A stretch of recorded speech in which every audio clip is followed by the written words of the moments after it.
All right, today we're going to talk about the three dimensions. So, the complexity of building startups is so incredibly high and dynamic that you want to take advantage of anything that makes things simpler. And so, the three dimensions gives you a filter by which to see the challenges you're facing more clearly and then respond appropriately.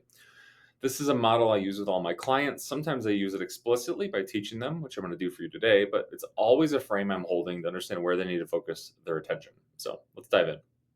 The three dimensions are the I, the we, and the it dimension. So, first, let's walk through them one at a time. The I dimension, this is the individual or personal viewpoint.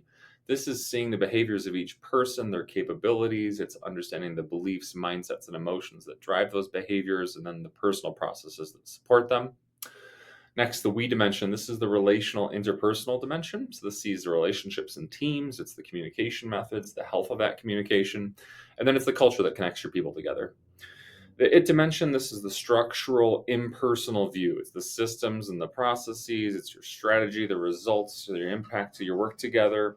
And each dimension is really just a viewpoint that you can look through. And what you want is development and healthy interplay across each of them. So each of the three all developing at the same time, and they're actually kind of supporting one another. To make sure this makes sense, I think it's helpful just to look at the things that'll happen, the things you'll notice when certain dimensions are underdeveloped. I've seen each of these play out in organizations. So the first one, when the it dimension's underdeveloped, these are the teams that are lacking structure and lacking focus on their impact. Usually, this is some kind of like kumbaya on the campfire sort of feeling. That's like good times but poor results. There's kind of like not really a whole lot of accountability or focus going on. You'll see misalignment in the org. And the big problem that plays out here is as you add more people to the team, you're just going to have more chaos because you don't have the structure to really support them. It's a group of people that are connected together but kind of disconnected from any sort of like real results or how things are going. Next common one, when the we dimension's underdeveloped, this is like interpersonal connections are low in the organization. This ends up being just like an everyone for themselves sort of mentality in your organization. There's no real sense of togetherness. It's not a common purpose. The big hallmarks here, you start to see like a lot of siloing happen. This happens in most organizations. Us versus them sort of mentality, ineffective collaboration in some way. You'll start to have retention challenges. People are just tired of kind of like the fight that's playing out. It's not really a sense of us. There's not a sense of we. It's just all of us against one another.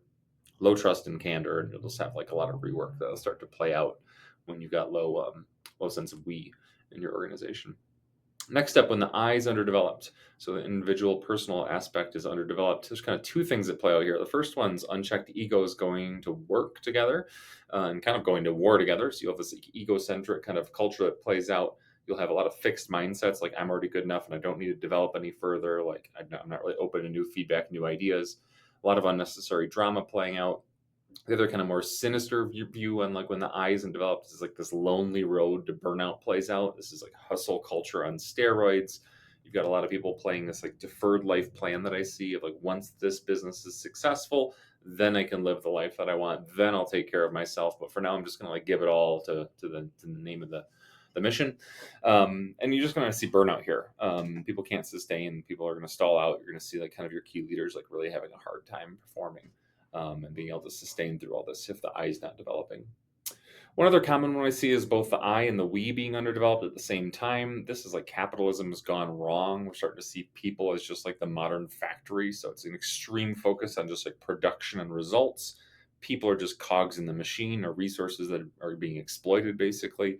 And this just is like a very narrow view on business. You're like all about the money and all about the results, and like nothing else matters. People don't matter. Individuals don't matter. Like nothing matters but results. And when you've got like these three dimensions that you can see things through, what you want again is development across each. So here's kind of the game plan for developing each dimension.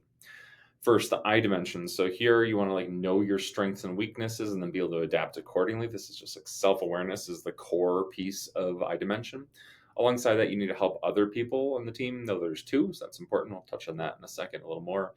Clarifying roles and responsibilities really useful here. I understand exactly what I'm responsible for, so I can actually show up and like get feedback on that and understand like how I'm performing. A lot of teams like leave that kind of implicit, and there's like some pain that'll show up there. And the big one is just like holding a whole human view on people. Like your team and individuals have a whole life. They want their work to be a meaningful part of that life, but they need to be able to hold both of those and supporting them in navigating what it means to live a meaningful life, both in work and outside of work, is really important for the I dimension. Tools to use here. One-on-one coaching is a big one. This is the foundation of my work, of course, and a tool that you can use in your organization. You want managers coaching individual reports more so than managers managing, or in particular micromanaging. Micromanaging will stall out the I dimension because people aren't given the autonomy to actually elevate and grow. And so coaching is like a core tool to use here. And the other one is 360 feedback. So you want not just manager to report feedback, you want feedback all around each individual in the organization. So they're seeing where they can grow. They're developing more self-awareness by getting feedback from other people. All right, the we dimensions. This is about prioritizing team building, and I don't mean like trust fall stuff. I mean that the teams have clear purpose, teams have objectives mapped to that purpose. The norms of behavior inside the team have been talked about so they can have candid dialogue as they find the way. Second thing to do is like ritualizing communication and collaboration, like in the way that we connect with one another. This is like really important. And by ritualize, I mean like these are solid structures that we kind of keep repeating over and over again because they serve us. This is stuff like the design your Slack channels, how you hold meetings and agendas, holding regular all hands meetings in the company. So you have everyone getting together, and especially for remote teams, like in person gatherings. So there's a chance to actually connect as humans and be together. Tools here: intentional culture building. You have to be really like thoughtful about like what kind of company are we building and how do we embed that into the day-to-day work. So that's like a core tool you're going to want to use here. Peer circles is a tool I've used before, especially in manager communities where you've got individuals in different management roles kind of having similar experiences and challenges. Bringing them together to actually be like a peer support, you'll have a ton of information sharing and build this like connective tissue cross-functionally in the org. Really powerful stuff. And last one is like I already mentioned, company gatherings, remote and in person, all hands remote on a regular basis, and like a couple gatherings together in person. Like being in the same space with people is a big deal for developing a sense of we.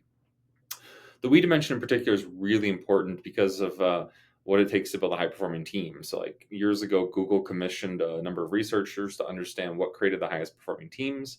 And they found it wasn't the type of people, it wasn't their level of skill, it wasn't whether they're co located, it wasn't all these factors. It really was about high levels of psychological safety that drive performance in teams. That is the number one leverage point. And so, developing the we develops that psychological safety and just becomes powerful fuel for your organization's performance. If you have a team performing, the it dimension is really about how you direct and support that performance. So this starts with clarity on what matters most, your mission, your strategy, how work gets done. This needs to be clear to everybody.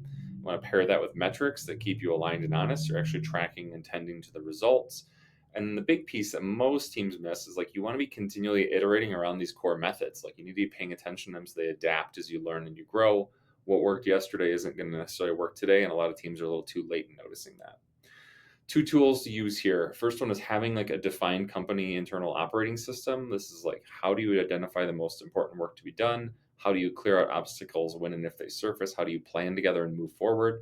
The other one to pair that with is like regular retrospectives. This is a chance to zoom out, take a meta view on how you're structuring things and see like how do our systems, processes, and things like that actually serve us so we can improve them. Tons of teams just get lost in the day to day and completely miss this one. What you get when you have I, we, and it all developed and all like performing at a high level is you get three things. So the first thing you get is you get individuals committed to being their best in their role. This is the I dimension. So you develop that. Once you have those individuals, then you've got individuals forming teams and a collective that's more than just the sum of its parts, we dimension. And then once you have those teams in place, you can build a sustainable organization that actually achieves its purpose. It dimension. It's the combination of the three. Yeah. If you don't have one of those, this whole equation doesn't play out the way that you want it to. When you have IWET and like you have this like understanding, one of the things I think is really useful is it gives you three lenses to see any situation through. So you might be in like a team meeting later on this week. You can pay attention through the I dimension or the I lens, like how are people showing up? What kind of mindset are they bringing? Are people like really showing up in their responsibilities and fulfilling those? Through the we dimension, is there a level of candor in the room? Are we working through conflict proactively, or people bringing their full perspectives, and can we support that? And in the it dimension, are we actually driving results? Are we all aligned in the same things that are most important right now? How are the results playing out in that? And are we developing support and structure as we go? Those three different lenses give you a way of seeing things differently in the moment that also all combine, obviously, to make the whole team meeting or the whole team work. Hopefully that was helpful. If you have questions, comments, I'd love to hear them. And more than anything, I just encourage you to apply the filters and see what you see through the I, the we, and the it, and notice where in your organization you might develop